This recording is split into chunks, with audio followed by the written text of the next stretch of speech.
Irmãos, bom dia. Vamos começar nossa aula. Está fazendo uma oração para iniciar.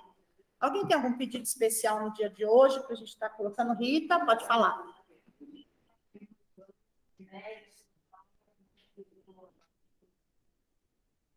De manhã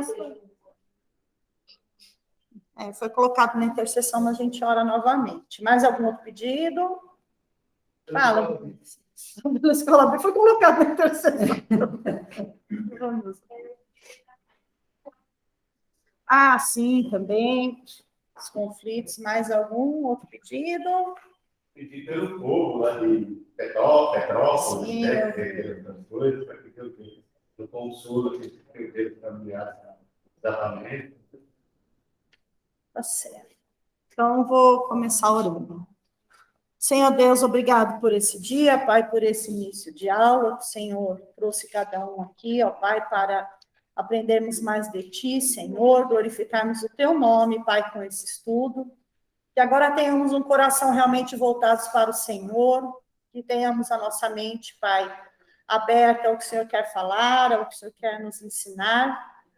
Coloco, Pai, diante do Senhor a vida de cada professor nesse momento, ó Deus, que estejamos totalmente submissos ao Senhor, à Tua vontade, à Tua voz, Pai querido. Coloco esses pedidos que foram feitos aqui, Pai, diante do Senhor. O Senhor sabe o que cada um já disse nessa manhã, Pai, a família da Eliane ali, da nossa querida irmã Maria Alves, Pai, que partiu para o Senhor.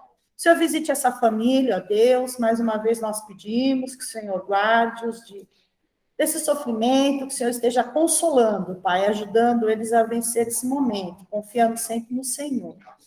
Abençoa as famílias, ó Deus, que estão sofrendo, tanto aqui no Brasil, com as enchentes, ó Deus, tantas tragédias que nós vimos. O Senhor esteja visitando, fazendo milagre nessas famílias. E também, Pai, ali na Ucrânia, na Rússia, que o Senhor esteja, Pai, tendo misericórdia. Nós sabemos que tudo acontece, ó Deus, dentro da Tua vontade, nenhum dos Teus planos pode ser frustrado, Senhor. Mas nós clamamos pela vida desses que estão morrendo ali, ó Deus, inocentes, soldados, jovens ainda, ó Deus. Uma vida toda pela frente, por causa da ganância, Pai, de outros que não estão ali, ó Deus. Estão no conforto dos seus lares, muitas vezes apenas dando ordens, ó Deus, colocando esses jovens para morrer ali, ó Deus, para traumatizarem com tudo que eles estão vendo. Ó Deus, tem misericórdia, Pai, que nós clamamos, ó Deus. Que o Senhor intervenha, Pai, por amor do Senhor mesmo, ó Pai, porque nós não merecemos, ó Deus, mas o Senhor é bom e a Tua misericórdia dura para sempre. Em nome de Jesus, ó Deus, eu oro nesse momento, amém. Bom, gente, como os irmãos sabem, estamos falando das bem-aventuranças, né, e o Sermão do Monte. A primeira aula, alguém lembra alguma coisa? A primeira aula, só algum assunto que a gente tratou, alguém lembra? Essa máscara fica embaçando óculos, eu não enxergo vocês. Alguém lembra de uma coisinha que a gente falou da primeira aula? Obras do Espírito. Não, essa foi a segunda. A primeira foi a que eu dei. Nós falamos que Jesus era quem? Um mestre. A Tereza aqui só recapitulando. A professora é fogo. Não consegue, né? Mais forte. Então, Jesus era nosso mestre. A gente falou um pouco sobre a personalidade de Jesus. Depois, na aula da Cleide, a aula passada, alguém lembra mais? O Gilmar lembrou da gente falar um pouco das bem-aventuranças. Mais algum outro detalhe que vocês lembram da aula da Cleide?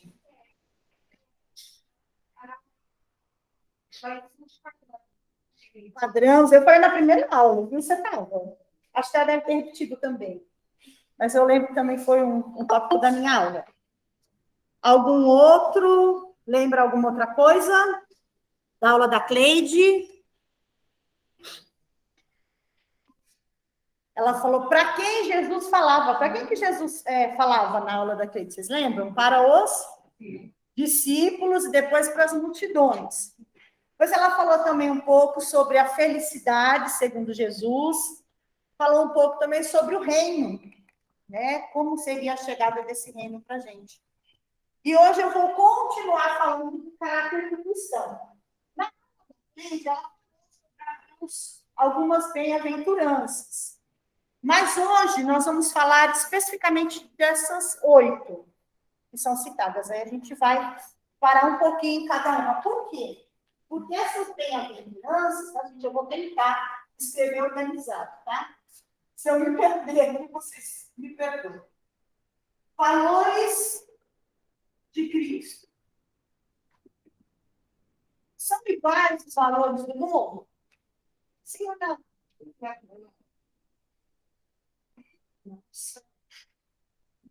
E é isso que a gente vai ver um pouquinho hoje. A gente vai estudar cada uma das bem-aventuranças para quê? Para perceber o quanto elas vão de encontro aos valores de Cristo. Então, vamos abrir aí a Bíblia no livro de Mateus 5, e a gente vai começar a ler alguns textos, né? Vamos ficar praticamente nas bem-aventuranças, mas eu vou pedir para alguns irmãos lerem outros textos. Quais são os valores do mundo? Alguém pode citar pelo menos 4? Fala aí, o que o mundo valoriza muito? Fala, essa é uma pessoa bem-sucedida para o mundo. Nossa, dinheiro, isso daí parece que é dinheiro. Mas tem alguém? Oi? Poder. Poder é algo que enche os olhos, né? Do homem e também do mundo espiritual, né? Quem foi o primeiro que quis ter mais poder do que Deus? Já. Algumas outras coisas mais específicas, assim, não tão genéricas. Alguém lembra? Oi? Status. Vamos tentar até encaixar junto com o poder, mas vamos escrever aqui status. Mais uma outra coisa que a gente percebe na sociedade hoje. A sociedade é comprometida com a família? O que vocês acham?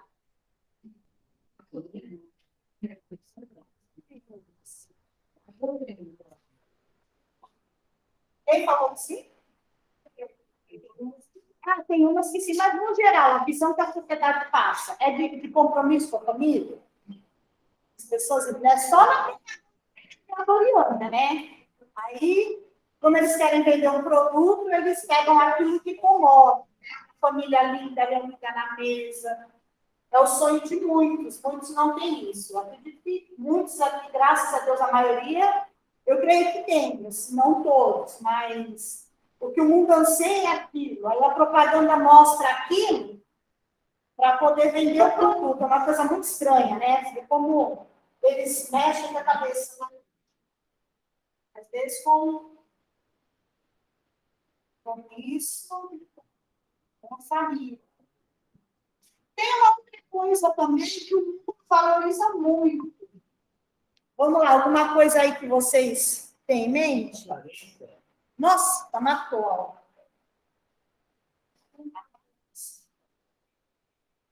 Hoje em dia, então, tem, né? Corpão, né? O pessoal bombadão, a mulher que tem aquelas coxas de rã, que eu falo, né? Tem negócio bem... É uma imagem do sucesso, né? Você lembrou por já ser caso, né?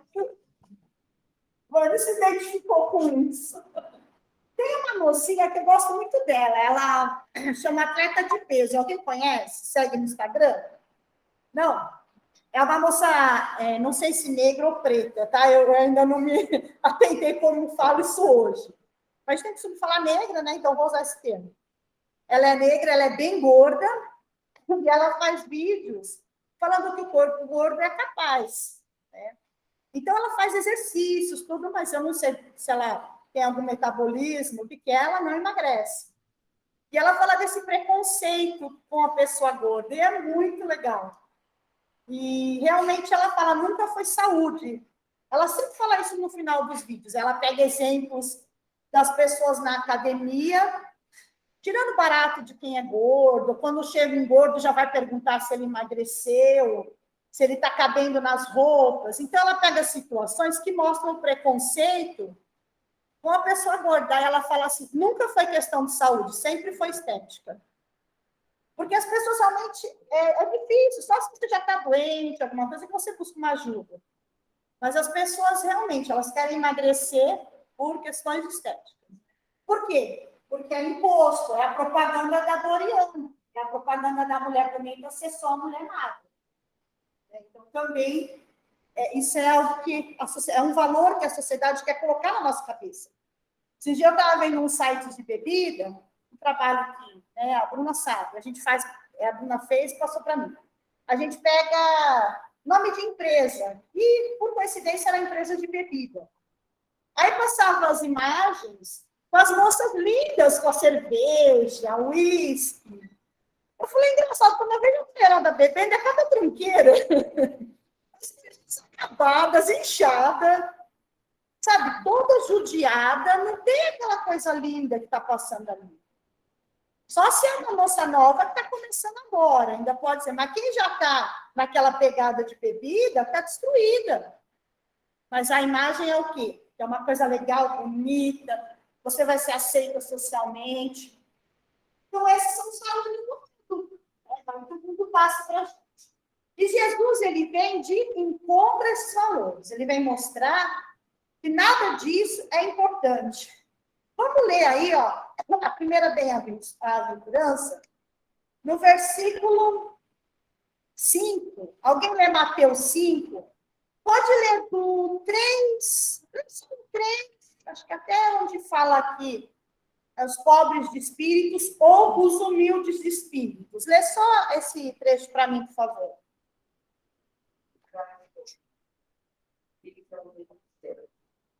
Como é? Lê de novo para mim, ter mais alto. Bem-aventurados todos os aqui a gente falou um pouquinho sobre pobres de espíritos, né? E olha que interessante, eu vou colocar aqui, tem traduções que falam humilde, tá? Que significa a mesma coisa. Depois, quando a gente vê um humilde no outro, seriam mansos na tradução, tá bom? Então, esses os humildes de espírito, ou pobres de espírito, fala mais da questão da humildade. A Cleide falou um pouquinho sobre isso na outra aula. O que ela falou que alguém lembra? Eu estou mais para cá, né? Não, tô... Alguém lembra alguma coisa que ela falou da aula dela?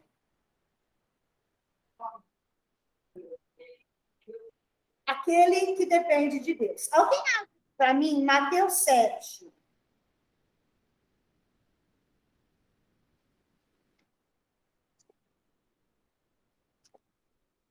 A primeira coisa que a gente precisa fazer, lembra na primeira que a bem-aventurança era o quê? Um padrão de Deus para a vida do crente.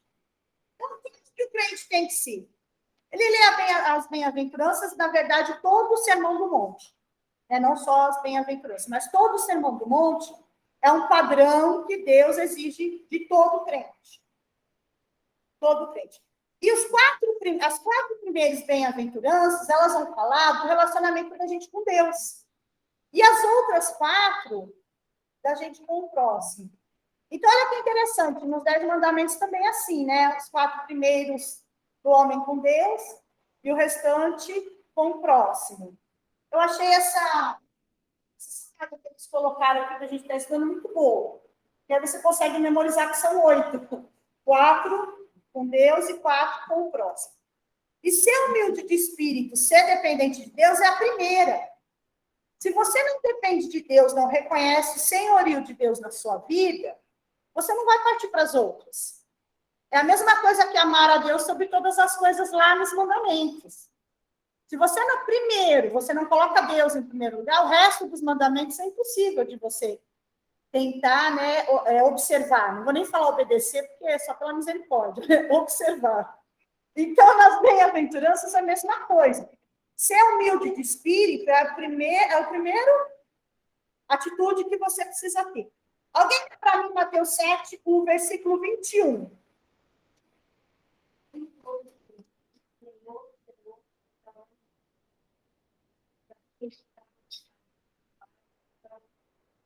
O principal aqui, Jesus, é o Senhor.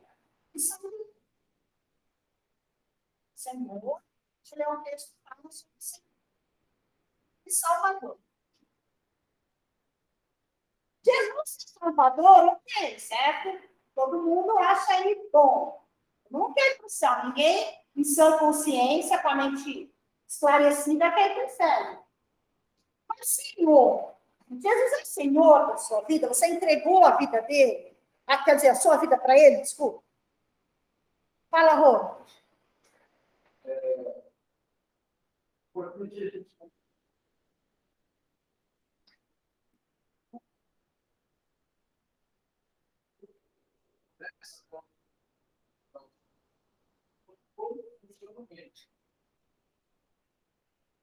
E nós deixamos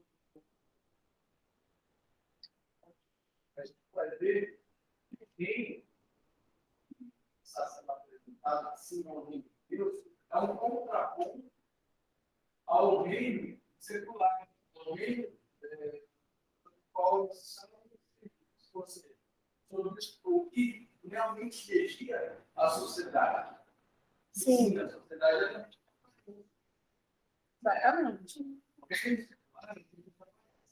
é um reino que as pessoas se parecem pelo fato de estarem servindo a um Deus que realmente dá ou seja, aquele Deus que chamava de Senhor, que no caso de pegados que era Deus, que era a cultura de mestre da lei, realmente não tinha problema para eles. Entendeu? Ou seja, tudo vai se colocar mas por isso, para o bem secular, da sociedade, não tinha valor nenhum. Era o status. Diante do que realmente o Senhor de Deus, se representar e era escroto do reino de Deus. Exatamente. Olha como essa palavra, eu entendi. Olha como essa palavra de Jesus, falando dessa questão dos humildes de espírito, de você se humilhar e ter Jesus como Senhor, vai de encontro ao que o Rodrigo falou. Porque os caras, na época, eles tinham uma religião que era algum tipo de status, eles gostavam de mostrar que eles faziam as coisas. Só que, olha, falar mais uma coisa. Só que Senhor aqui, essa palavra é o Senhor do escravo. Então, quando você declara que Jesus Cristo é seu Senhor, você está declarando que você é um escravo de Cristo. Paulo vai falar isso depois lá na frente. Então, para ser escravo de alguém, não é algo tão simples. Não, o escravo, desculpa, nós dois aqui, muita água. O escravo, ele come aquilo que o Senhor dá. Ele tem a vontade dele, é a vontade do Senhor.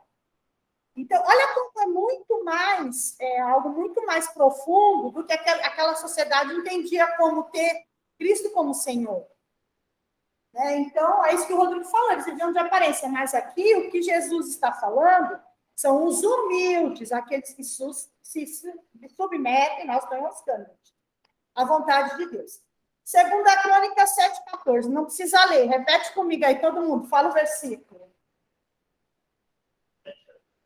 2 Crônicas 7,14, é muito conhecido, vamos lá, gente. Não vou tirar.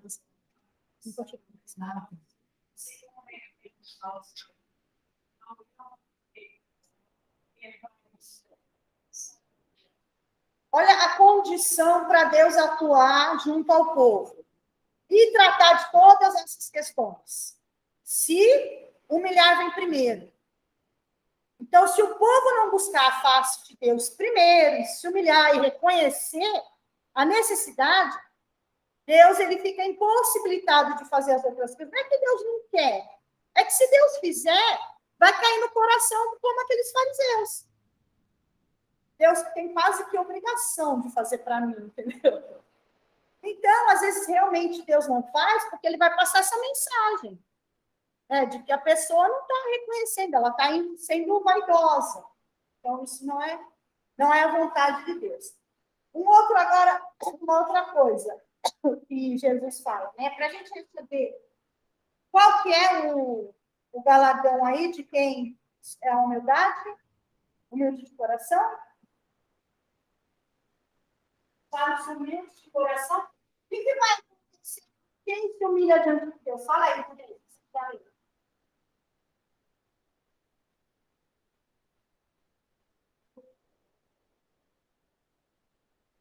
que vai acontecer com eles? Eles vão receber o reino? É como que é o versículo todo? É o que você lembra. Receber. Eles receberão o reino. É a máscara. Eu já sou meio surda, sabe? Receberão o reino. Primeira coisa, se converteu, já faz parte do reino. Se humilhou diante de Deus, aceitou o senhorio de Jesus, recebeu o reino. Então, agora a gente vai para o segundo, Mateus 5,4. Alguém lê para mim? Por favor. Bem-aventurados que choram, pois serão consolados. A gente fala um pouquinho sobre a questão dos que choram.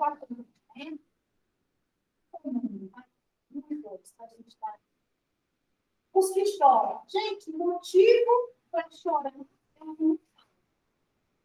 Não falo porque olha ali agora essa guerra, né? Tanta coisa aconteceu, a pandemia, quanta gente não chorou. Mas eu estou falando desse choro, porque pode ser que a pessoa viva aqui, tenha tristeza, chore muito, não reconheça Jesus como Salvador, porque a dor nem sempre traz a pessoa para Cristo. Aqueles que Cristo, né, quer trazer para si, ele usa muitas vezes a dor. Mas se fosse assim, todo mundo que sofria para Cristo. E não é assim, a gente sabe que não acontece isso. Nem sempre a dor leva para Cristo. Então, não é esse choro que Jesus está falando. Jesus está falando de que choro? Alguém lê para mim, por favor, 2 Coríntios 7:10.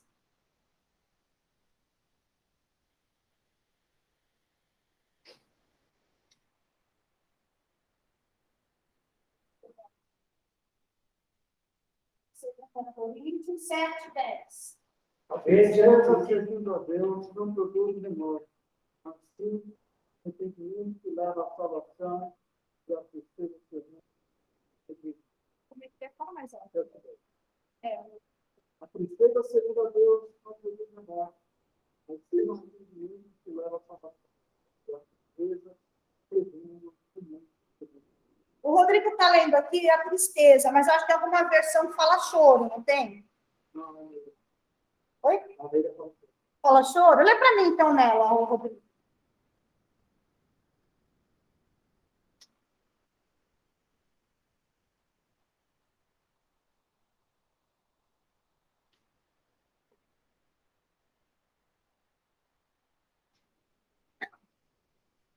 Porque a tristeza segundo, porque a tristeza segundo Deus produz arrependimento para a salvação.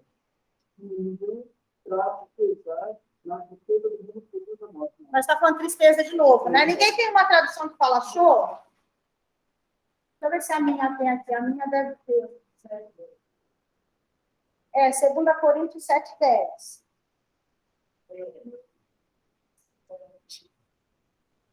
Tem a sua fala choro? Qual que é? A minha está assim, ó. A tristeza, segundo Pedro. Segundo Pedro.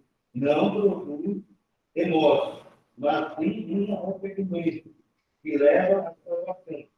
E a tristeza, segundo ótimo. Olha só, a tristeza de quem já se humilhou diante de Deus, o choro. É um choro que leva ao arrependimento. Davi, em muitos textos, também fala que ele chorava diante de Deus, se derramava. E é esse choro que Jesus está falando. E a gente, muitas vezes, na primeira aula eu falei que a bem-aventurança era o mais conhecido, o menos compreendido, o menos praticado. Porque as pessoas leem isso, elas interpretam que todo mundo que chora vai ter consolo. Só que o que Jesus está falando assim, bem-aventurado você que chora, que se quebranta diante de Deus, que se arrepende dos seus pecados. É esse que vai receber o quê de Deus? Consolo. Vocês lembram de Ana lá no templo, quando ela está chorando, pedindo um filho? Ela está lá, eu não consigo, às vezes eu imagino a cena, ela encostadinha num canto, chorando tanto que o sacerdote ali fala para ela, você bebeu, né? Você está bêbada, porque você está aí toda desgovernada. E ela fala, não, eu estou angustiada, minha alma está se derramando diante de Deus. Só que quando ela explica para o sacerdote o que ela desejava, e aquele desejo era uma oração que ela estava fazendo a Deus, ela sai como do templo? Continua chorando? Ela sai feliz, alegre. Porque ali Deus respondeu aquele momento, ela foi consolada daquela dor que ela sentia.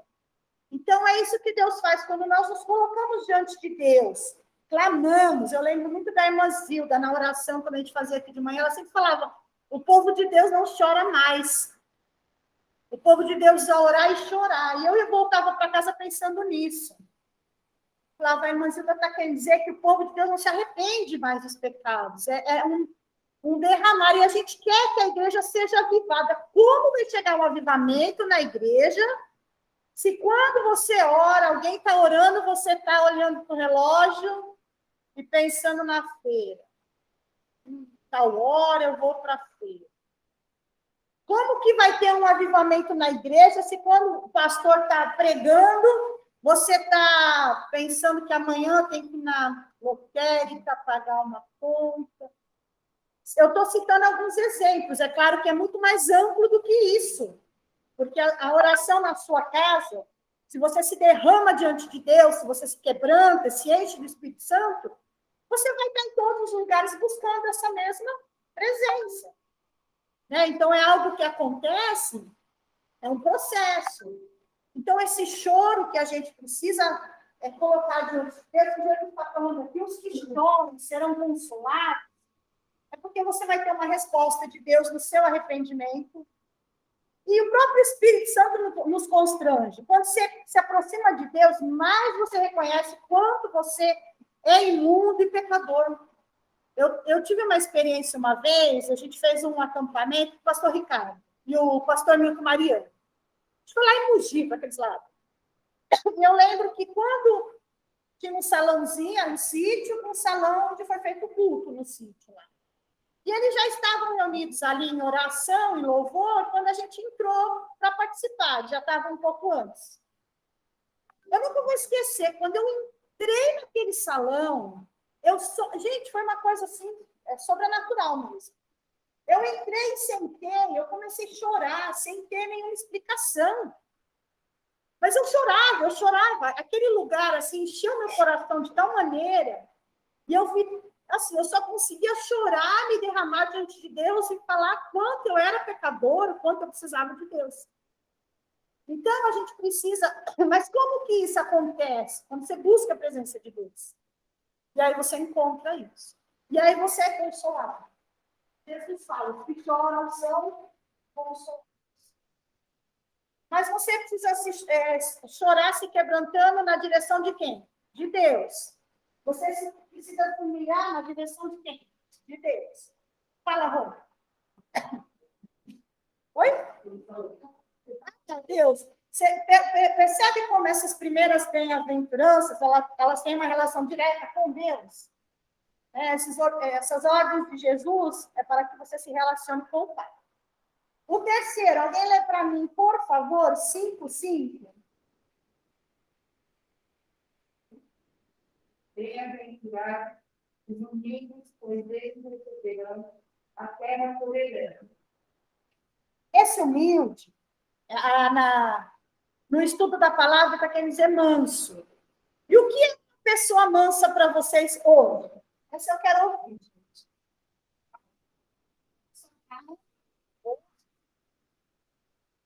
Alguma outra?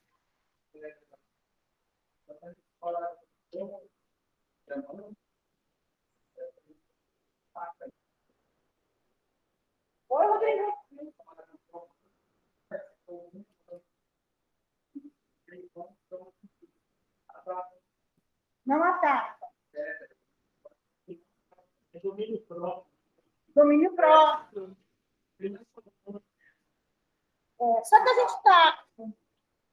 a gente está falando dos valores do reino contra os valores do mundo. O que é uma pessoa mansa para o mundo? A gente está trazendo aqui visão que a gente já tem do crente. Mas uma pessoa mansa para o mundo, o que é isso? Uma pessoa... O mundo vê isso com bons olhos. O mundo gosta das pessoas mansas.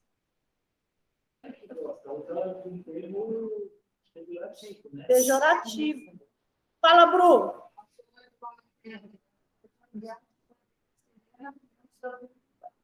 Sim, isso é o nosso entendimento que nós já temos.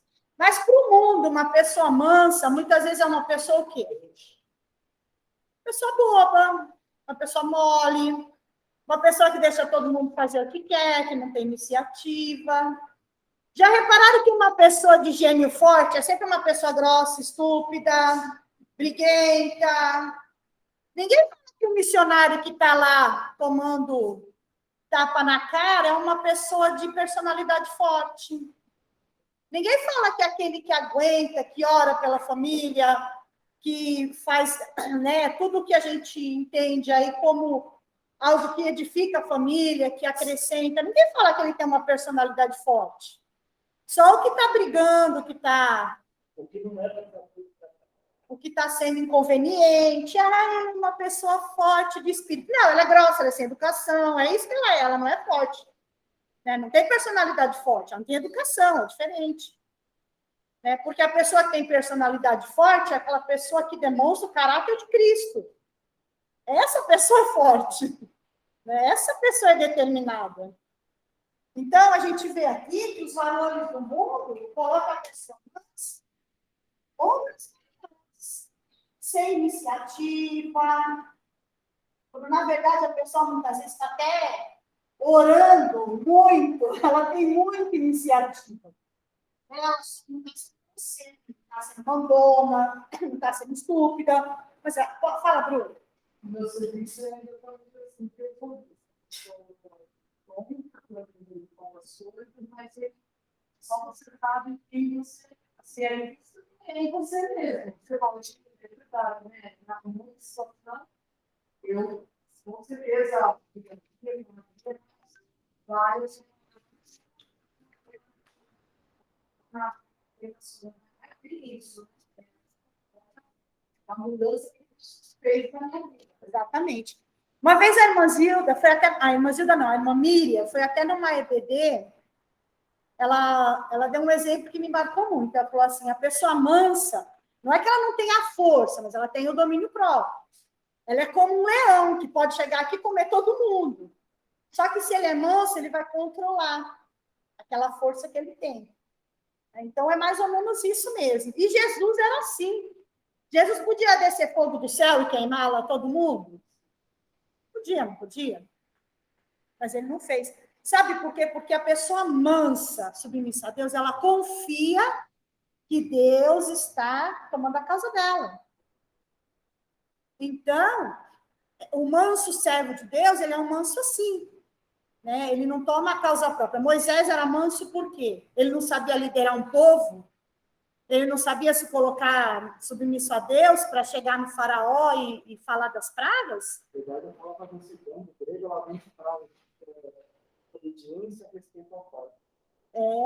Moisés foi considerado o homem mais manso da terra. Então, olha só, isso daí não tem nada a ver com força bruta, não tem nada a ver com outras coisas que na cabeça da gente a gente cria, né? De que, às vezes até por coisa assim, pejorativa da pessoa aceitar uma afronta e não revidar. Né? A gente tem até essa piadinha com homens, né? De traídos, essas coisas horríveis. Por quê? Olha como a sociedade é violenta e ela incentiva, né? Que aqueles que estão no seu papel ali dominante sejam mais agressivos do que já são normalmente, né? Então, quer dizer, você tira um sarro de você porque você foi traído. Você está incentivando aquela pessoa a ter uma atitude violenta. Olha que coisa horrorosa. Oi,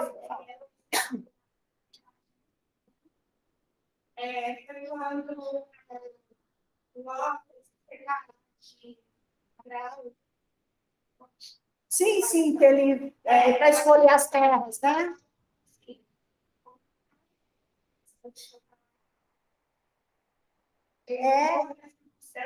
Discutir. Esse exemplo que ela deu de Ló e de Abraão. Quem depois ficou com a melhor terra? Tá, mas o que aconteceu com a terra que Ló ficou? Teve que sair correndo ali depois, né? Porque Deus destruiu tudo.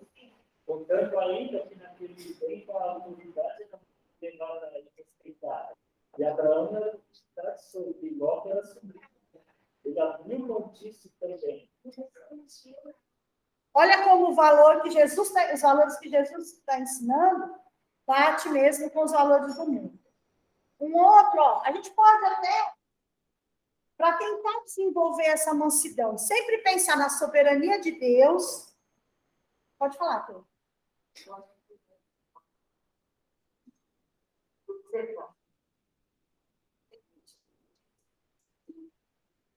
Autoridade, que é o contrário da questão. Ter autoridade. Autoridade é diferente de autoridade. A autoridade é impor uma forma como o mundo dele se emana e que não é. Né? Você falou de dominante, né? Querer dominar. Sim. Né? Já os valores, eu acredito que os valores de Deus têm como autoridade, mas é conquistada. Sim. Conquistada. Se Deus dá. Jesus, com 12 anos lá no templo, o pessoal lá ficou maravilhado, porque ele falava já naquela idade com autoridade. E essa autoridade é percebida. A gente falou, acho que nas aulas anteriores, que a autoridade tem a ver com a vida. Se você eleva uma vida coerente com o que você prega, você tem autoridade para pregar, para falar, para ensinar, para fazer, né, o que for preciso. Eu lembro muito do exemplo do pastor Genilson, quando ele falava que um CET lá, o marronzinho, é mais fraco que uma carreta, mas ele para a carreta com a autoridade que ele tem. Então, às vezes, quando minhas filhas têm algum medo do mundo espiritual, que é normal mesmo, né? Elas são jovens, têm medo do mundo espiritual. Eu falo, filha, você é um marronzinho diante do diabo, não tenha medo. Né? Se Deus já habita em você, o diabo não tem força, você para ele com a mão, né? Porque você tem a autoridade de Deus, mas tem que buscar isso em Deus, né? Se viver de aparência só, acabou. Fome. Deixa eu fechar aqui, né? O que esse povo que é manso vai acontecer com eles? Mansos, eles vão o quê? Herdar a terra. É isso, né? Herdar a terra. Qual terra? A terra que Deus está preparando e também essa terra. Porque se tudo acontece no tempo de Deus e o manso espera, Deus vai cumprir a vontade dele na vida do servo. Então, você não precisa se preocupar. Aquilo que é seu, você vai herdar. Então, isso é muito interessante. Depois, lembra 6, do capítulo 5, mesmo 6. Bem-aventurados que têm fome e sede de justiça, pois serão satisfeitos. O que é sede de justiça? A gente tem várias ideias sobre isso, né? Fala assim.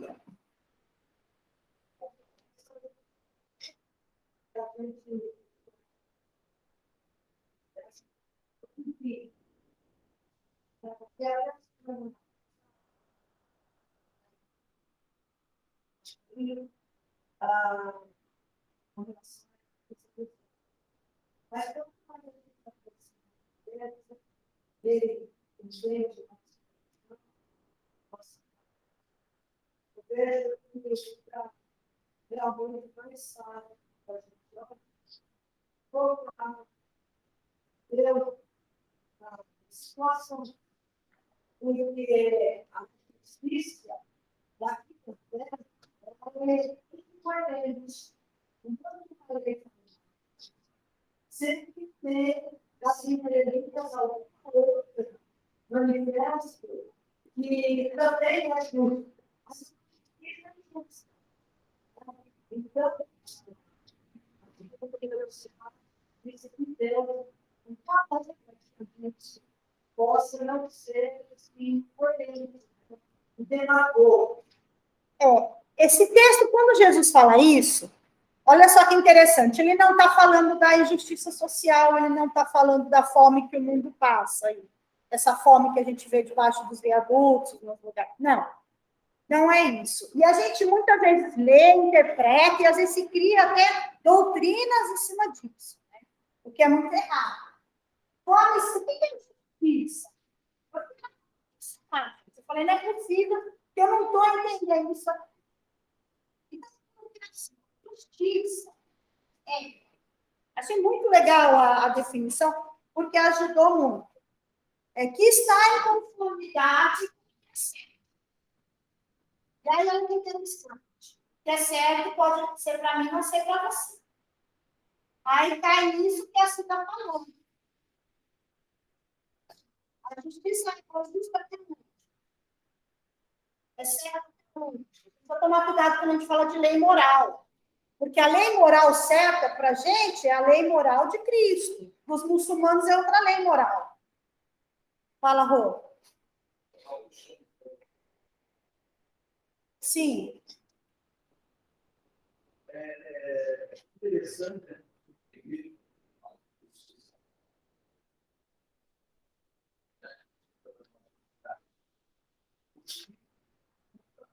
Eles julgam que baseado na lei, leis e regras, ele não pode sair dessa pergunta. Mas assim, ele julga conforme que são Na lei, e muitas vezes do país dele, né? Do que está ali local. isso fazendo um convite. Exatamente. Porque pode estar dentro da lei, mas muitas vezes você pode colocar Sim, exatamente. para acrescentar. Por isso que muitas vezes não é mesmo. A gente fala, poxa, fulano fez isso, aconteceu isso. Exatamente. Você tem a regra.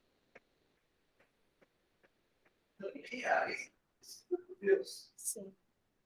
E aqueles que têm como ser dessa lei, daquilo que Deus tem a oferecer, isso não é Sim, sim. são aqueles que têm como ser justo. Sim. Muito bem, nós vamos caminhar nisso daí. Cida?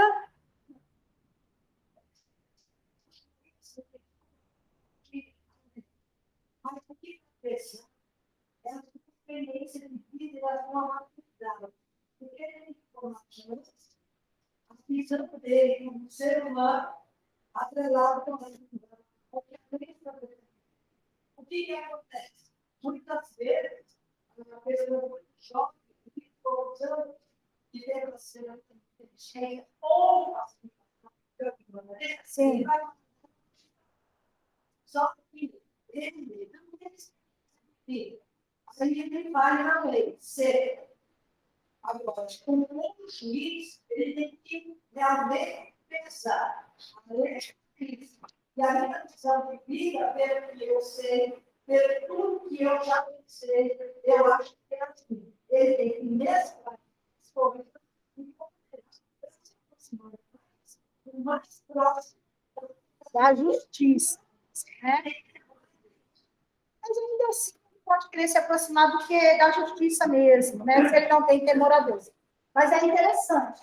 Agora, a justificação, e agora a gente vai se dedicar é o que? Um conjunto de argumentos que favorecem.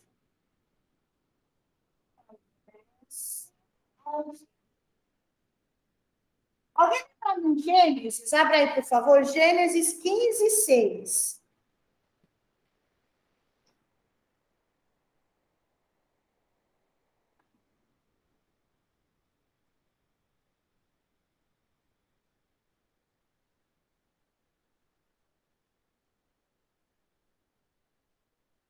Gente, na próxima aula eu vou fazer uma competição com brinde. Quando eu falar o texto, quem achar primeiro começa a ler. Quem começar a ler ganha o presente. Das gincanas, a gente fazia assim, né? Quando a gente era jovem. 15:6. Abraão creu no Senhor, e isso lhe foi acreditado como justiça. Olha só. Ele foi o quê? Justificado. Como ele creu, agora que ele creu em Deus, ele foi justificado. Deus beneficia, favorece agora Abraão. Pela bondade de Deus mesmo. Né? Então, essa justiça que Deus está falando, essa sede e fome de justiça, é você ser justificado mesmo diante de Deus. É você receber de Deus um favor. É Deus tomar a sua causa, interceder por você, ser seu mediador. Então, quem tem sede e fome de justiça, ele quer isso de Deus. E ele tem sede, ó. Tem um texto aqui que eu não sei se eu anotei. Ó, Jeremias 15:16. Alguém lê para... não lê esse texto ainda não. Acho que não vai falar o que eu quero. Porque eu não anotei o versículo, como sempre, né? E essa justiça no nosso coração, quando nós recebemos do Espírito e somos justificados, aí ela vai transbordar no nosso relacionamento. Mas primeiro, fome e sede de justiça da vontade de Deus, da palavra de Deus.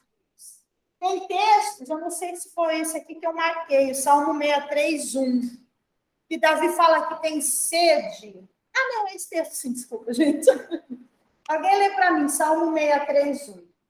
Eu vou ler o do Jeremias depois. Salmo 63.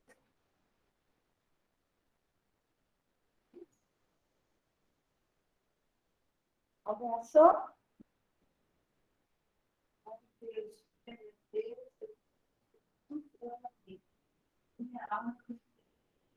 Olha assim. Vai, continuar, desculpa.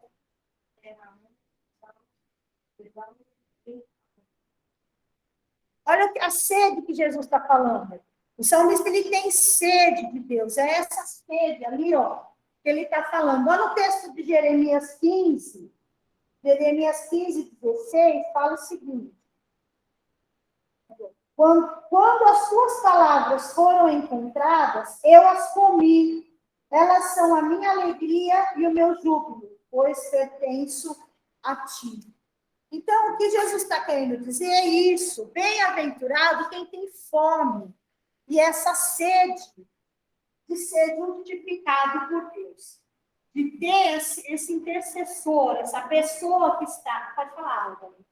Um exemplo bíblico que dá os dois lados, de um homem que não tem sede de justiça e de um que tem, é o... Quando vai orar, né?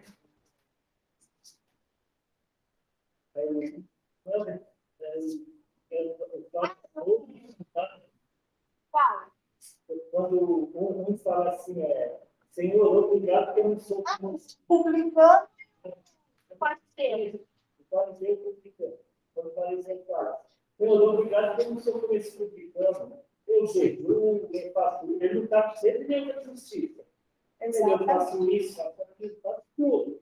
O outro já não consegue nem levantar a cara de tanto que ele necessita. E quem saiu dessa oração justificado, Álvaro? Exatamente. Quem recebeu de Deus argumentos que favoreceram? O publicano. Não, isso é que é ser justificado, é receber de Deus esse favor. Mas existem coisas que fazem com que a gente perca essa sede, essa fome. Quando você está doente, você não começa a perder o apetite? A gente vai perdendo o apetite, não quer comer. Ou quando a criança, quem vai na festa de aniversário, vê muito isso, né? A criança brinca enlouquecida. Aí quando você fala, vamos embora, ela fala...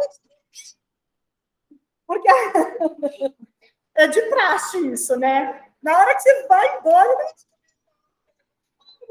Porque a distração para a criança faz com que ela não coma. Então, olha só, eu até anotei algumas coisas que pode fazer com que o crente perca a fome e a sede de Deus. A primeira, seria mais tudo. Se ama os amores do mundo. Ele vai começar a perder a essência de Deus. É natural, gente. É natural. A gente vai se distraindo com as coisas do mundo e você começa mesmo a não ter mais vontade. Outra coisa, se você fica orgulhoso demais com a própria justiça, orgulhoso. Você é crente,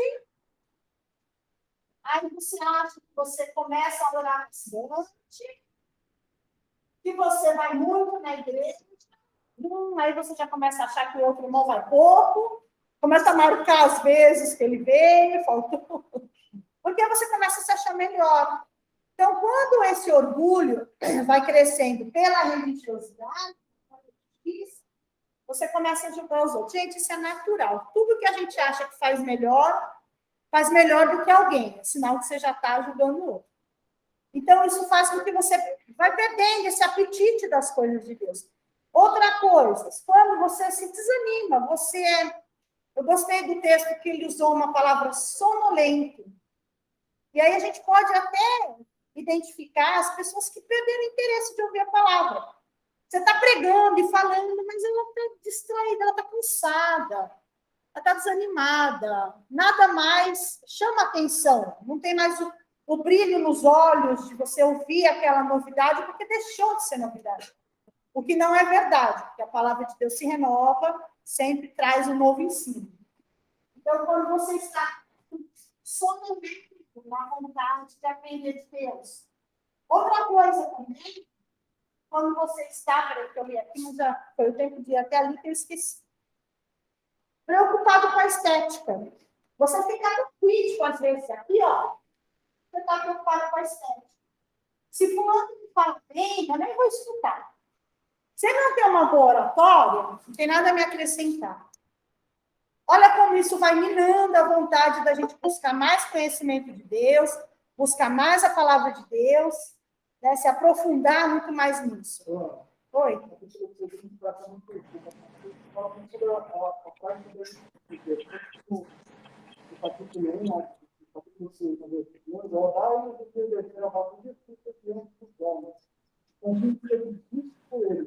Eu só quero não ter isso, só ela vem eu posso vai ser lógico. Eu acho que aí que a gente está discutindo, ele começa a fazer para si próprio a própria justiça de Deus, esquece o que Deus quer para ele. Então, ele perde a obediência, ele perde a integridade nessa frase.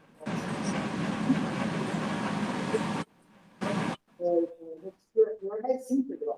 Sim. Deus se torna uma coisa própria e acaba crescendo todos os pontos de vista, né? Sim, isso acontece muito, a gente pode perceber nas denominações. Se nós somos crentes, por que tem assembleia? Por que tem batista? Por que tem, não sei, porque cada um começa a abraçar a sua verdade religiosa, daí você começa a levantar muro. Né? Fala, Cida.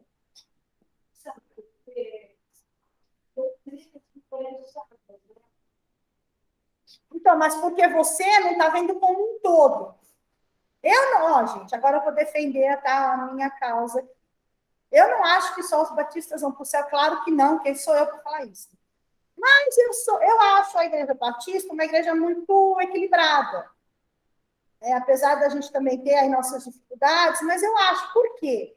Porque a gente tenta observar a palavra, estudar exaustivamente a palavra, certo? Porque essa é a ideia, é você estudar muito a palavra para você ter uma compreensão da verdade. Não centraliza o poder do povo. Oi? Não centraliza nunca, nunca. Tanto que a gente tem um pastor aqui, nós amamos, respeitamos o pastor, servimos também, sabemos que ele é autoridade na igreja local, mas não é Deus. Um dia Deus pode chamar ele para outro lugar e nós vamos ter outro pastor aqui que vai fazer as mesmas coisas. Né? Fala assim.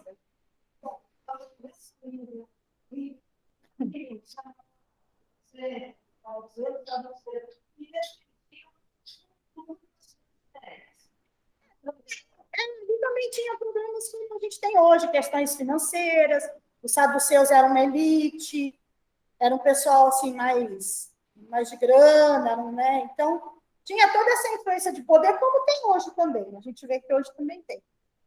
né? Então, as coisas que podem levar a gente a perder o apetite. Essa questão aqui, ó, não é mais fora do comum, no livro do seu chat, ele fala, inclusive, das distrações, do passeio, coisas que começa a fazer, mas que vai tirando a vontade dele de estar buscando mais a Deus. Ah, mas igreja não salva. Não, não salva. Ah, mas ir na igreja todo domingo? Eu não sei. Não, realmente pode acontecer de um dia ou outro, você não está na igreja. Mas, quando isso vira uma prática, e você começa a colocar essas coisas com frequência na sua vida, você vai começar a achar daqui a pouco que nem precisa mais estar na igreja. E aí você vai perder a chance de aprender mais, de orar com os irmãos. Eu oro na minha casa, tá? Mas a Bíblia fala que onde que Cristo está? Na comunhão. A gente não pode perder isso de vista também. Há momentos que você vai caminhar sozinho, assim, na sua vida, em algum momento, mas onde Cristo deseja que você esteja é na comunhão. É aqui que Deus se revela, é aqui que Deus fala, é aqui que você aprende para viver lá fora. Então, por isso, assim, esse movimento sem igreja é uma coisa muito perigosa que a gente vê atualmente, por causa dessas questões. Eles pegam os erros, os problemas da igreja e justificam. Só que ninguém sai dos outros lugares quando tem os problemas, né? Ninguém aqui vai pedir a conta na quarta-feira se alguma coisa lá desagradar. Vai no serviço? Duvido.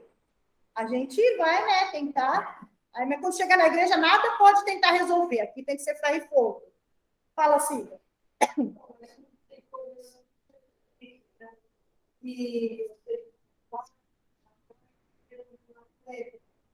aí, fica a pessoa que você pegou no meu todo. Sim, eu também uma atividade e a gente teve muita dificuldade na pandemia, porque na pandemia nós fomos obrigados muito a ficar isolados, né? E aí depois dessa volta, teve gente que não consegue ainda entender o lugar dela. Precisa se voltar para Deus. Outra coisa também que pode te deixar sem fome e sede de Deus são as discussões que você tem com os irmãos, assim, com os irmãos, né? Que tipo de discussão? Política, futebol, pode ser qualquer coisa que pode separar a igreja. E olha, eu falo uma coisa, política tem separado muito. Então, a gente precisa tomar muito cuidado. Todo mundo tem direito à sua opinião, à sua ideia, mas você não pode permitir que isso separe você da comunhão com o outro irmão. Fala, Silvia.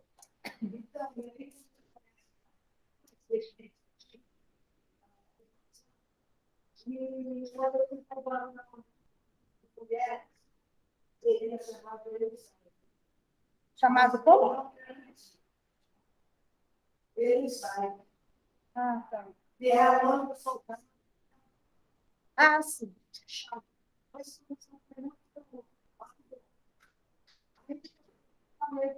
Senhor, nem que seja acontecer. Eu falo 7 meses na viagem, eu queria muito mas não eu fiquei uma vez que não estava certo. E aí, Doutor.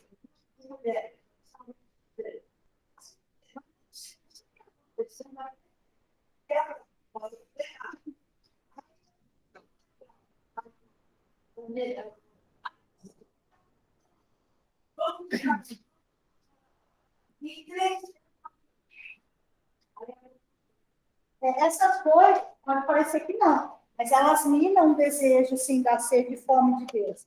E a sede e fome de justiça, ela, o que ela vai fazer com quem busca a Deus? Ela vai ser o quê? Quando você come da palavra de Deus, quando você bebe da água do Espírito Santo, como você se sente? Saciado, satisfeito. É isso que Jesus diz que vai acontecer.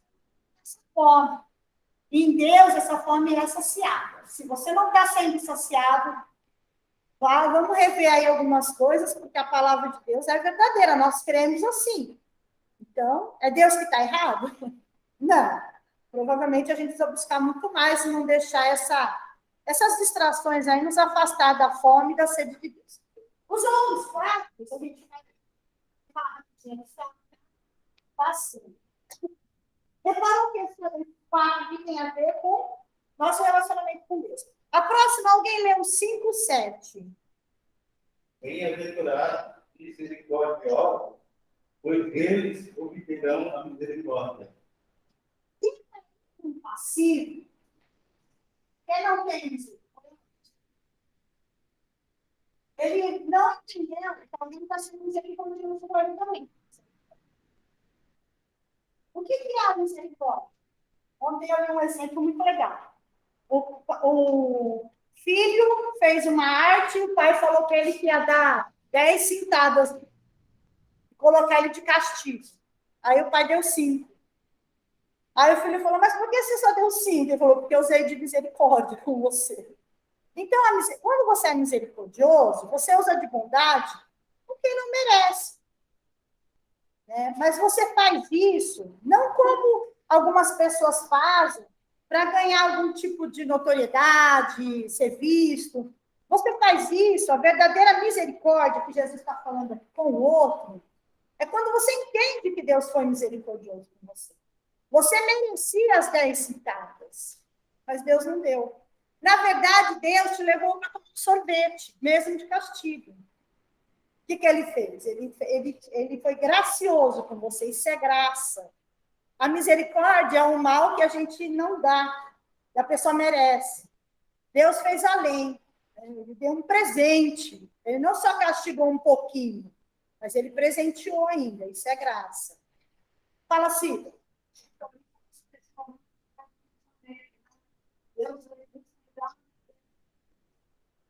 Assim, a gente tem que entender que o Deus que falava, o Deus do Velho Testamento, não é outro Deus do Deus de agora, mas as pessoas eram outras. Então, tem gente que fala assim, mas Deus mudou, o Deus do Antigo Testamento é um, o Deus do Novo é outro. Não, as pessoas do Antigo Testamento eram muito mais atrasadas mentalmente, a vida em sociedade, os valores. Então, Deus falava com elas de acordo com o que elas entendiam. Né? Você imagina uma sociedade que um homem nem considerava uma mulher como uma pessoa, considerava como um objeto para servir ali, Deus falando que os dois tinham o mesmo valor. Eu falei assim, Deus é louco. Por isso que, às vezes, a gente tem que tomar cuidado com a interpretação. Deus não é machista. Os homens da época que eram. Pode falar. Napoleão ele capturou um soldado desertor, né? Aí esse soldado ia ser condenado à morte, e a mãe desse soldado foi lá pedir misericórdia para Napoleão para não matar o filho dela. Aí ele falou assim para ela, mas seu filho abandonou o campo de batalha e deixou ser companheiros. É justo que ele morra. Ela falou, mas eu não vim lhe pedir justiça, eu vim lhe pedir misericórdia. Sim, a misericórdia, ela tem essa coisa preciosa da parte, que é da parte de Deus, que coloca no nosso coração. É você conseguir agir em amor com aquele que não merece amor. Mas porque nós também não merecemos amor. Nós também não andávamos preocupados com Deus até Deus se revelar. É aquela questão do texto de Mateus, eu não vou ler, porque a hora está muito avançada. Mas que ele está devendo para um cara, aí o cara vai cobrar. É uma dívida muito alta. E ele pede misericórdia, o cara perdoa. Mas aí, quando ele vai cobrar um que deve para ele, aí ele bate, quer que paga. Então, nós fazemos isso. Jesus deu ali um exemplo brilhante. Nós somos assim.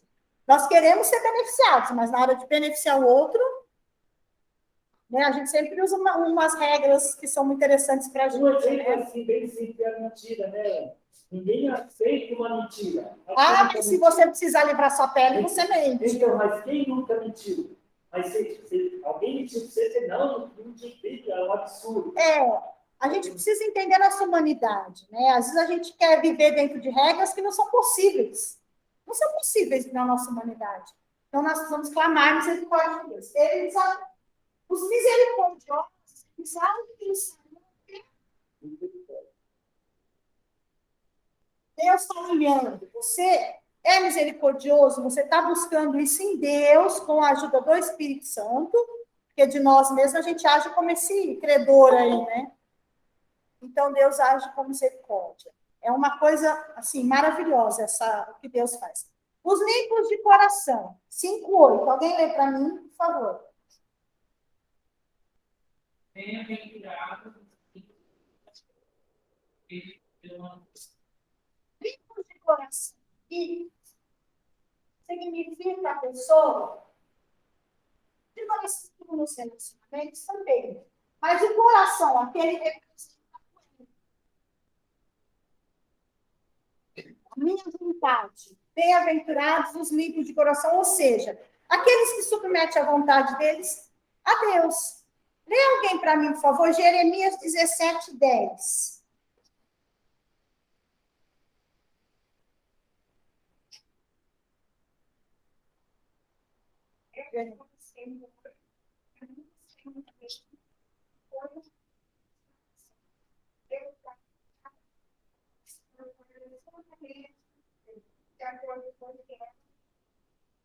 Olha só o que Deus faz, ele sonda o coração.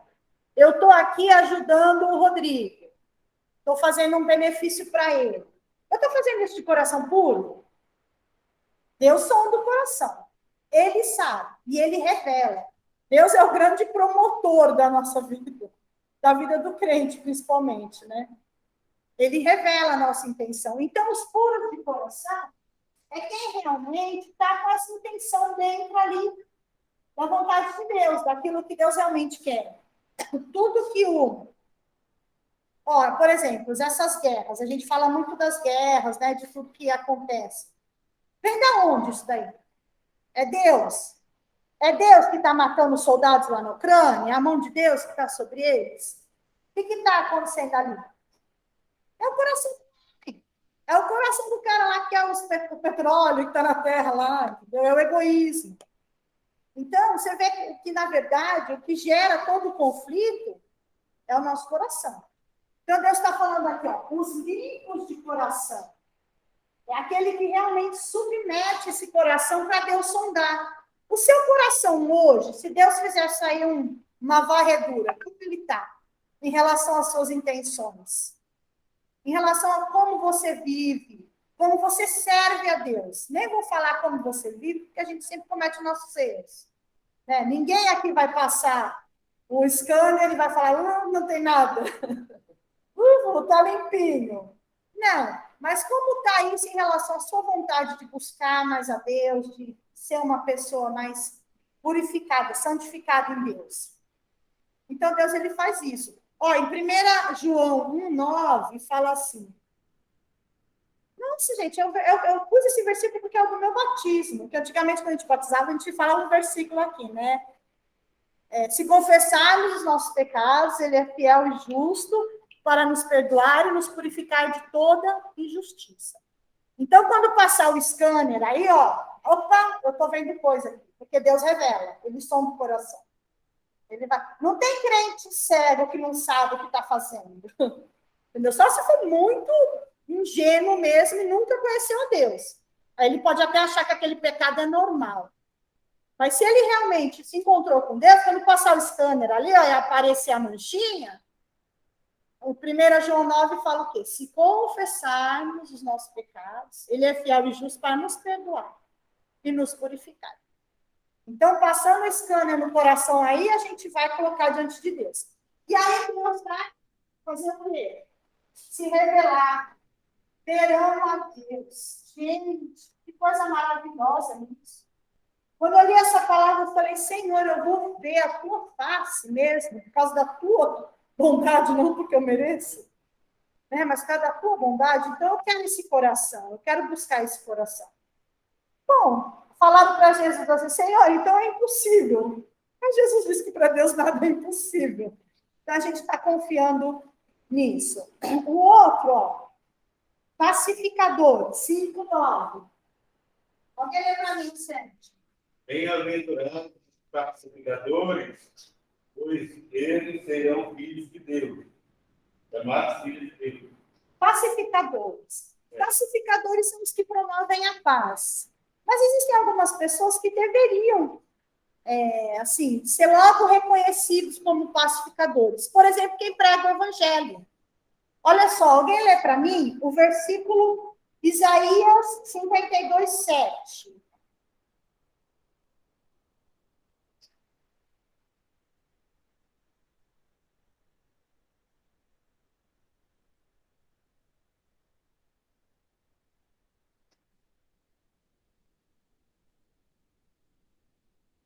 Alguém achou? Isaías 52:7. Como é bonito ver o mensageiro correndo pelas montanhas, trazendo notícias de paz, boas notícias de salvação. Ele desafiam: ó, seu Deus é rei. O seu Deus é rei. Notícias de paz. Então, quem anuncia Jesus, anuncia a paz. Jesus, ele é a nossa paz. Então, os pacificadores precisam ter esse coração, ter isso em mente, que nós temos o evangelho da paz. Quando a gente fala da proclamação do evangelho da paz, ele não é o calçado lá da armadura, né? Então, o evangelho, a paz que Jesus fala, os pacificadores, primeiramente, precisamos mostrar Jesus para as pessoas. Isso é uma maneira também de ser um pacificador. Não só resolver conflitos, né? O que também fala assim, né?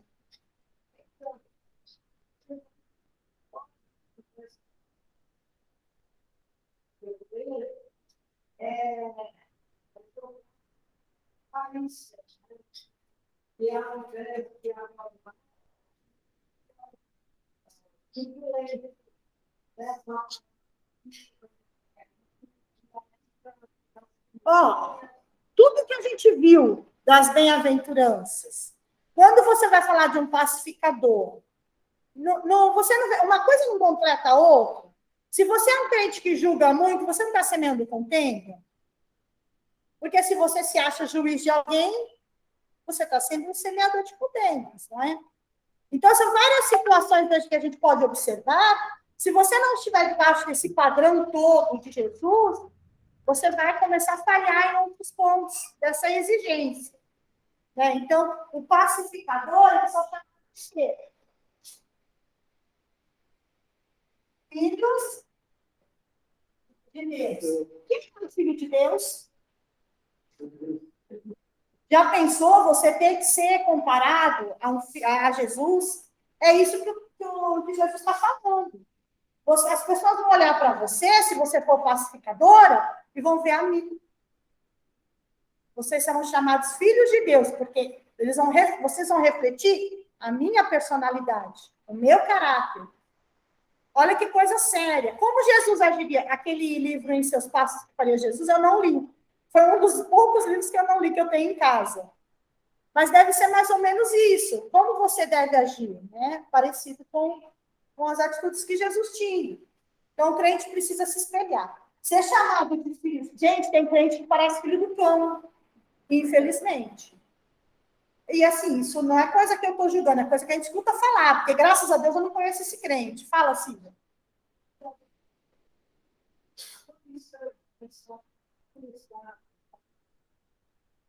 Para tomar cuidado, depois de frente,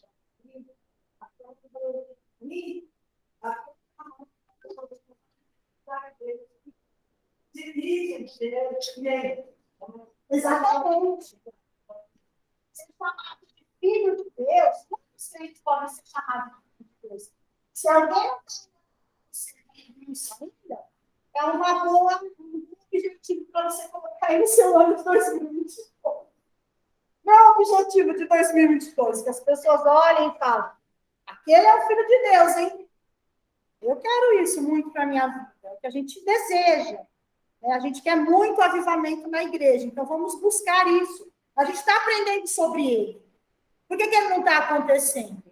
Ou está acontecendo, talvez, na vida de alguns irmãos, você sabe como está seu coração. porque a gente precisa buscar isso. E aí tudo vai acontecer, né, na vida de cada um, porque coisas boas também vão passando, né, um para o outro. Os irmãos vão ver. O último, esse último muito legal, hein? 5, 10, 12. Alguém lê para mim. Bem-aventurados, perseguidos por causa da justiça, pois deles é o reino do céu. Perseguidos por causa da justiça, ou perseguidos por causa de ter sido justificado, né? De ter uma vida aqui com Deus. E aqui a gente é muito tranquilo de você fazer uma confusão aqui. Por quê? Primeiro, quem é perseguido se alegre. Primeiramente. Então, se você está sendo perseguido e você está se entristecendo, tem alguma coisa errada. Mesmo naquele momento, você pode ficar triste, mas depois você vai se regozijar em alguma situação. Pode até não ser imediatamente, mas você tem que se alegrar. Senão tem coisa errada. A Bíblia fala isso. Eu não anotei, droga, o texto. Eu sempre me perco em alguma coisa de anotar o texto. Eu leio e depois acabo esquecendo. Mas eu acho que Paulo fala isso, né? Que você se alegra na sua tribulação, na sua perseguição. Então, primeiro, se você é perseguido de verdade, você tem que se alegrar. Aninha, Oi. é Paulo e Silas, quando ele foi. Perseguidos, estavam presos e cantando. Não, eles estavam felizes por ter sido considerados para ser chicoteados por. Porque eles sabiam. Exatamente. Porque eles sabiam que aquela atitude ia fazer com que outros conhecessem a Jesus. Não é que eles gostavam de apanhar, ninguém quer ser chicoteado, né? Mesmo que seja por uma causa assim. Mas porque eles sabiam que aquela atitude deles, de alguma maneira, ia fazer. Estevão, quando morreu apedrejado, ele tinha o rosto como de quem? De um sofredor? De um anjo. Então, a segunda coisa, se você é perseguido, Deus é glorificado. Eu lembro, o Luciano dá um exemplo, no serviço dele tinha um rapaz, acho que era da Deus é Amor, não, essa Universal.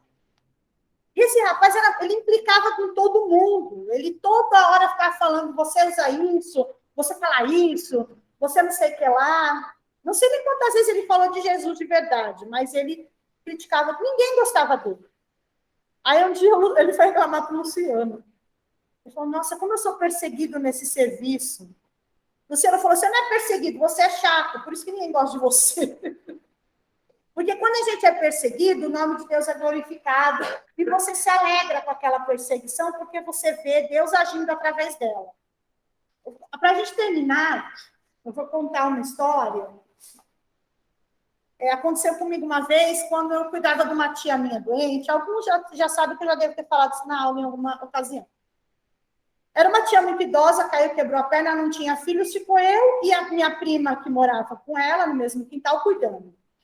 Era tia da minha mãe, não era minha tia, tinha quase 90 anos. E eu era secretária da igreja na época. E a minha mãe sempre foi uma pessoa que sempre criticou a minha conversão. Normal, né? Todo mundo tem aí na família alguém que não gosta, não gostava que eu ia na igreja, não gostava que eu ficava aqui, o tempo todo criticando. Mas, assim, nunca foi motivo de grandes conflitos. Era só aquela crítica chatinha, sabe aquela coisa que fica buzinando? Quando essa minha tia, num domingo de manhã, ela usava fralda depois que ela caiu. E a minha prima tinha tido bebê há pouco tempo. E eu ajudava a minha prima a trocar a fralda dela. E eu tinha assembleia, que eu era secretária, eu tinha que ler a ata. E naquele dia era eu que ia estar lendo a ata.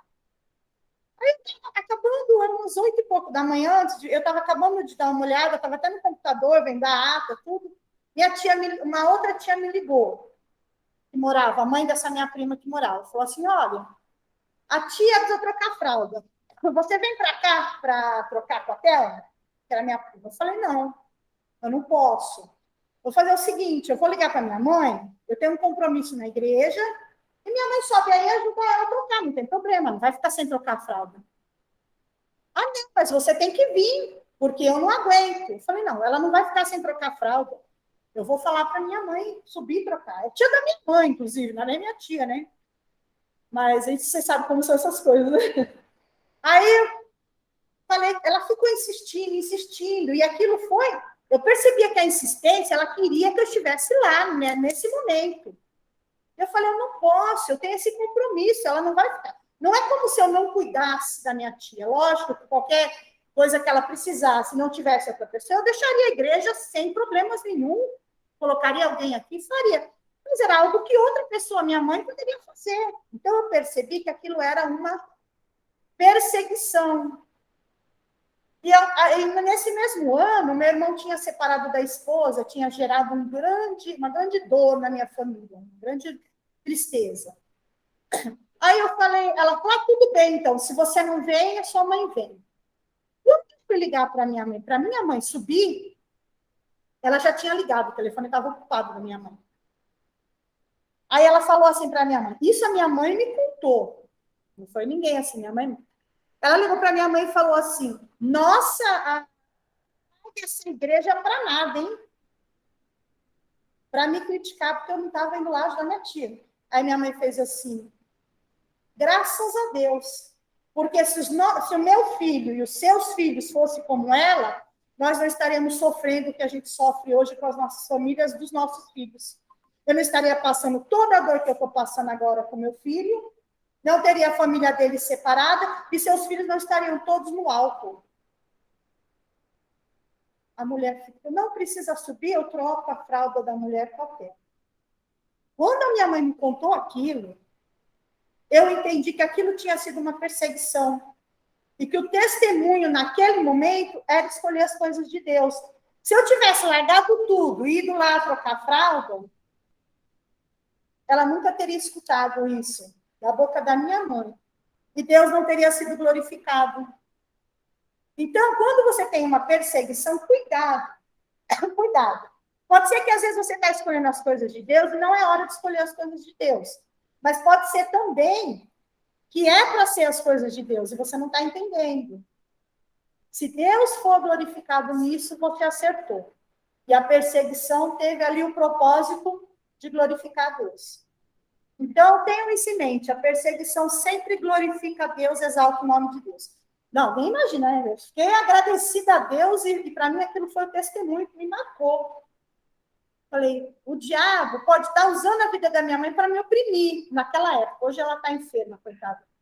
Mas na época, mas Deus estava revelando para ela quem ele era. O Deus da vida, né, da filha dela, o meu Deus. Então ela sabia quem ele era.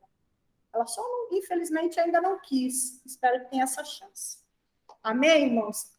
Então, era isso que eu queria deixar para vocês. Passei um pouco da hora. Não queria terminar mais cedo, mas não consegui. Eu não consigo, falo demais. Irmãos, vamos orar para encerrar. Elisama, você pode orar para a gente encerrar? Pode dar. Obrigada, nossa. Ainda bem que você falou, se você não esqueceu. Eu esqueci. Você fala.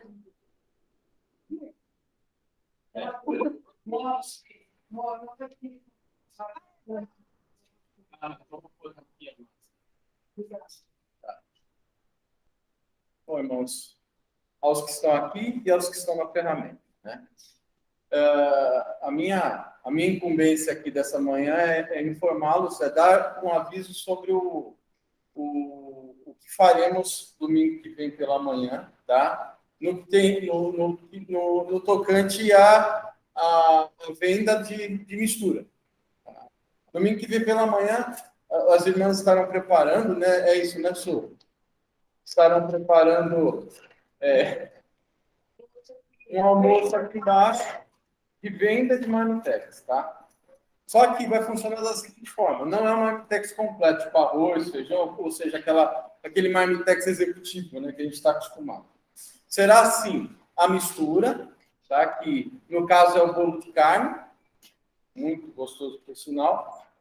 Será uma porção bem servida de bolo de carne e uma guarnição, tá? Que não é um acompanhamento, que é a maionese, tá?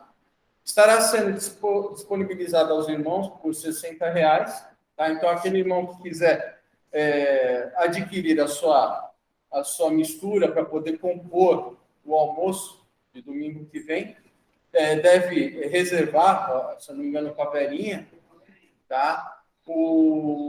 Esse prazo. Será pago através de Pix, tá? Ela vai passar os dados do Pix e tal, e vai ser reservado. Então, eu só ressalto, vai ser a mistura e a guarnição, que é a maionese. Tá? E o complemento, arroz e feijão, aí fica a critério dos irmãos em casa. Tá? Então, será domingo que vem, no período da manhã. Tá bom? Então, esse é o meu recado que eu tenho para os irmãos agora. Só reserva, não vai ter. Exato. Será reserva, então procure no Verinha, pegue o número do Pix, já adiante o seu almoço, tá? a sua refeição. Uma boa pergunta. Aí faz o seguinte, mano, só esclarece um pouco mais para a Verinha essa questão. Mas uma boa pergunta. Deve ser para refeição. Até que assim, o conceito de valor, levando em consideração que é um pouco de carne, né? Hoje em dia a carne está muito cara. Né? Então, se for para 2 pessoas, já está de bom tamanho. Entendeu? Mas sim, seria interessante esclarecer um pouco mais para a Verinha, porque realmente eu não peguei essa informação. Tá bom? Obrigado, gente. Eles dão uma hora para encerrar? Eu estou estou bem especial